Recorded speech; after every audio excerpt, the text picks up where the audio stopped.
In what has been an interesting road to WrestleMania, we take one final stop at the Elimination Chamber in Toronto, Canada. And with two unpredictable Elimination Chamber matches that will determine the number one contenders for Cody Rhodes and Rhea Ripley's titles, let's go ahead and let's just jump right into it and start predicting the outcome of every matchup. Of course, my name is Jose Ramos Jr. Welcome back to the J Area, and I really look forward to these type of videos because it allows us the opportunity to regroup and regather all the information that we've learned over the course of this build. Every time we get to a premium live event, we take what we know, we take what we've seen, and try to make a prediction based off of those points. Of course, we're going to start off with the first Elimination Chamber matchup of the night, the Women's Elimination Chamber. Both chambers have a great field of participants, but in the Women's Chamber, we have Roxanne Perez, Alexa Bliss, Liv Morgan, Naomi, Bianca Belair, and Bayley, all fitting participants for this matchup. And I look at the field, and it's a wide variety of combatants. I really tried to analyze, break it down, to seeing who would be the best fit, not only in ring, but also in terms of narrative. What would make sense? And I look at the Women's Elimination Chamber, and it's a lot more confusing, a lot more unpredictable than that of the men's. I feel like the men's, we have a clear-cut, top three picks. And with this one, I don't know, man. It was very difficult to pick this. You see, for the case of like Alexa Bliss, she just recently made her return at the Royal Rumble, and it seems like she's going to be really involved with the Wyatt Six. I don't see her being involved with the championship right now, especially because we're easing her back onto WWE TV. Plus, narrative-wise, her versus Rhea Ripley, to me, doesn't really grab my attention. I think we're going to see her more in line with SmackDown and how we're going to fit the Wyatt Six into that story. Conversely, we look at someone like Roxanne Perez, who I think is a dark horse to win this championship match, because you look at how she participated in the Royal Rumble, breaking the record for the longest running time in a women's Royal Rumble matchup. She's the prodigy. She's the next big thing, the next big star that the women's division is going to see on the main roster. But I think maybe it's a little too early. Maybe they're not going to pull the trigger this early. Now, I wouldn't be opposed. I would love to see Rhea Ripley or Io Shirai versus Roxanne Perez. But I look at the matchup and I think, well, Roxanne Perez still very much has beef with Bayley. And on top of that, we saw on this past week's NXT, we're kind of introducing some kind of a feud between her and Jordynne Grace. I think there's going to be too much going on for Roxanne Perez. I do not see her winning this chamber matchup. A great showing for sure, but ultimately I don't see her winning. And because of that, same reason with Bayley. Bayley, who has been one of the stalwarts of the women's division for the last decade, I think, again, will be real busy with Roxanne Perez. Love to see her up against Rhea. And also, if Io were to beat Rhea on Monday Night Raw for the championship, we could have a rematch of last year's WrestleMania 40 bout between Bayley and Sky. But for that reason, I can't see it happening. So that narrows it down to three. That means Liv Morgan, Bianca Belair, and Naomi. You look at the remaining members of the field. Naomi and Bianca Belair have been participating in the tag team division for quite some time. They most recently lost the tag titles to Liv Morgan and Raquel Rodriguez on Monday night. But I think the big glaring point here is Jade Cargill. At some point, Jade is going to have to return, and I think that one of the two women, Bianca or Naomi, were responsible for the attack. But because both are directly involved in the story, I find it very difficult to believe that either one of them is going to move on to the main event of WrestleMania. Now, who is least likely? I think Naomi. Naomi, love her work, but if it's between her and Bianca, Bianca has the better shot. So that narrows it down to two. Bianca and Liv Morgan. Bianca Belair winning this chamber matchup, moving her to the main event of WrestleMania against Rhea Ripley, competing for that title, that's a dream match. That is a huge matchup, and keep in mind, Bianca Belair has never lost at WrestleMania, having her own undefeated streak as of right now. She's 4-0 at the show of shows.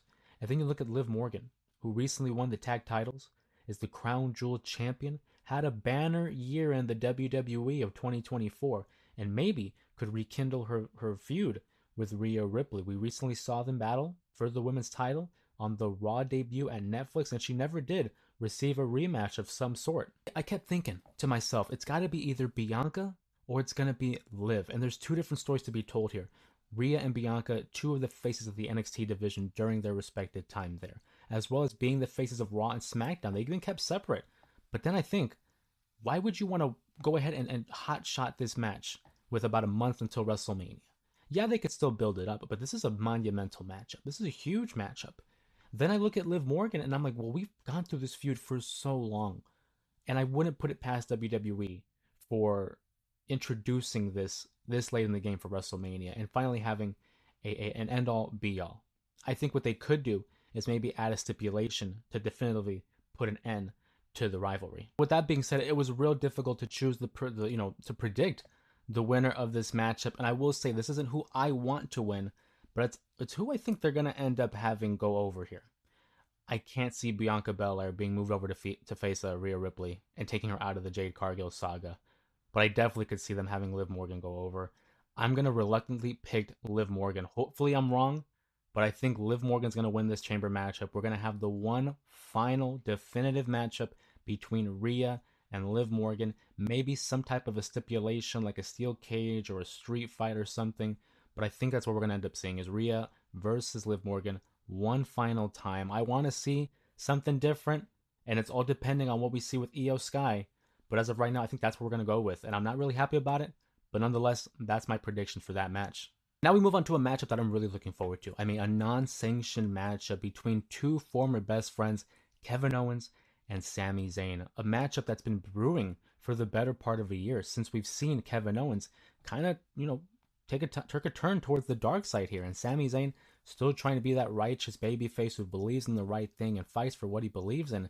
But Kevin Owens versus him, I mean, this is going to blow the roof off of Toronto. Two Canadian boys in Canada, it's going to be a barn burner. I'm looking forward to this matchup. Kevin Owens has been regaining a level of momentum ever since turning heel on Cody Rhodes. Sami Zayn is, for me, one of the best purest baby faces on the roster. He reminds me so much of like a Mick Foley, where the crowd has become so emotionally invested in what he does on TV. It's very difficult to hate on Sami Zayn. But I do think that for the purpose of this matchup, this is really a lead up to WrestleMania. And I think we all know that Kevin Owens is going to have to face Randy Orton at WrestleMania. He's the one that he took out with the dreaded pile driver. So for me, it has to be Kevin. Kevin Owens is going to go over. He's going to defeat his good friend or his former good friend in Sami Zayn. I'm expecting this to be one of the matches of the night. It should be competitive. It should be hard hitting. And my only question is, where does it fall on the card? Is it something that closes the night? Because traditionally a non-sanctioned match technically isn't a part of the book, so it can be the final matchup, or is it somewhere in between the chambers? Nonetheless, looking forward to it, but I'm going to have Kevin Owens go over here. Speaking of Canadian athletes, Trish Stratus makes her huge return at the Elimination Chamber, where she's going to be teaming up with Tiffany Stratton. Trishy time is what they're calling them, and they'll be facing off against Candice LeRae and Nia Jax. This matchup for me, it's academic. There's no question in my mind that Trishy time will be going over. It's a good vehicle to get Tiffany Stratton a level of momentum here as we go towards her matchup against Charlotte Flair. I'm expecting Charlotte to make some type of appearance maybe following the matchup, but there's really nothing to add here.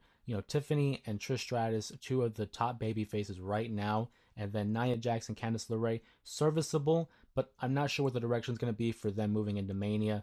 This is probably the easiest matchup to predict. I'm going with the baby faces, Stratus and Stratton. Although it's not a match, it's a very heavily advertised segment on the show. The Rock and Cody Rhodes are going to be standing in the ring across from each other as Cody Rhodes reveals whether or not he's going to be The Rock's quote-unquote champion. We're teasing another angle here where Cody Rhodes is probably going to go to the dark side, except I don't think that's going to be the case.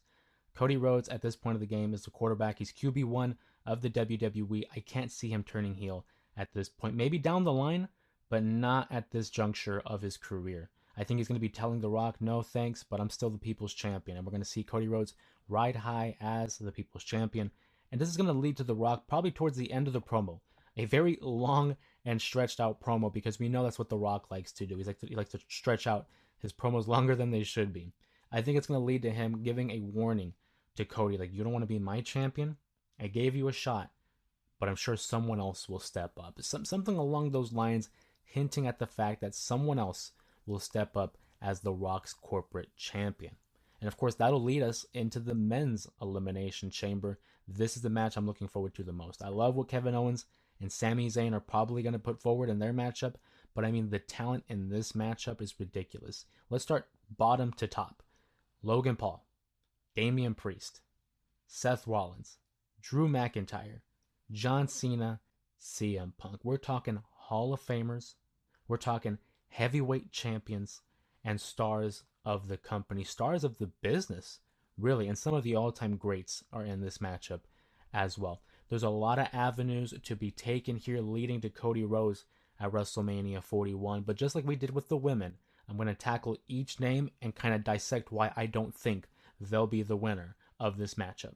Not to take anything away from Logan Paul, but we've seen his matchup against Cody Rhodes. That happened last year. It'll be nothing new. I don't think it's going to be the direction they go with. He'll probably have a solid, mid-Carter matchup at WrestleMania. Damian Priest, same reason. They kind of introduced the idea of him versus Cody Rhodes during Damian Priest's debut on SmackDown, but I don't see it as the WrestleMania main event. Nothing against Priest. He's a former world champion, but I think we're going to have something else in line for him. As for Seth Rollins, I look at Seth and I'm intrigued. I'd love to see this matchup. It'd be part 4 of a great saga between him and Cody Rhodes, and the story was laid out pretty well this past Monday night. But I think Roman Reigns is going to be the guy that Seth Rollins is fighting at WrestleMania. That story still has a lot more room to be told. Obviously, we've gone 10 years with the Shield breakup, but then on top of that, Seth Rollins did attack Roman Reigns following their elimination at the Royal Rumble and has sidelined the OTC ever since. So I'm thinking Roman Reigns at some point is going to get his get back and get after Rollins at maybe WrestleMania. So it leaves us with 3 names: Drew McIntyre, John Cena, and CM Punk. Drew McIntyre, I think, is a solid choice. He's been one of the unsung heroes of the WWE for the last year, arguably the MVP of 2024 because of his in-ring work, character work, mic work, and his ability to stretch the story out onto social media. So I think it'd be an awesome matchup here between Cody and Drew, who have parallel stories. Both individuals weren't treated as stars during their first stint in the WWE. So what they do? They left the company, they build their own name, build up their equity, and then eventually returned bigger stars than they ever could have imagined. I think it also helps that they're former tag team champions, so it's a nice little bit of history between the two. The 2 glaring names that are involved in this matchup are Cena and Punk. I think it's a foregone conclusion that the winner of this chamber will either be John Cena or CM Punk. It's just a matter of how we're going to go about it. John Cena, currently in the midst of his retirement tour, wanting to win number 17, breaking Ric Flair's 16-time alleged record of world championships. And then you have CM Punk, who has yet to main event WrestleMania. This could be one of his last opportunities to do so. I mean, both men are equally desperate and driven to accomplish their respective goals. But then I keep thinking about The Rock and how that's going to take into place. The Rock's looking for that champion. CM Punk has a favor to cash in. There are so many moving parts here. But I think the focal point, the guy on the poster, is John Cena. That's where the narrative's going to lie. And John Cena, we know is going to be retiring following December of 2025, which is why I don't think we're going to jump the gun and have him win the championship just yet. We're going to show John struggle, have that sense of desperation continue to build and to build. I think CM Punk wins the chamber. I think CM Punk cashes the favor by having, let's say, Roman Reigns stop Seth Rollins from winning the chamber matchup. It's a little out there, and I think it's one of the most unpredictable chamber matches in recent memory, which is why I'm super, super excited for this matchup. Because even someone like me who's been watching for decades on end, I can't predict this finish. It's going to be monumental. It's going to be huge. But I'm thinking Punk wins the chamber. He gets a matchup against Cody Rhodes at WrestleMania. And maybe John Cena is the champion that The Rock is looking for.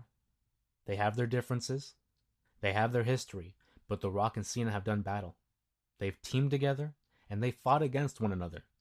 So I think there's that level of respect between the two, and maybe we interject Cena into a triple threat between Cena, Punk, Rhodes at WrestleMania 41.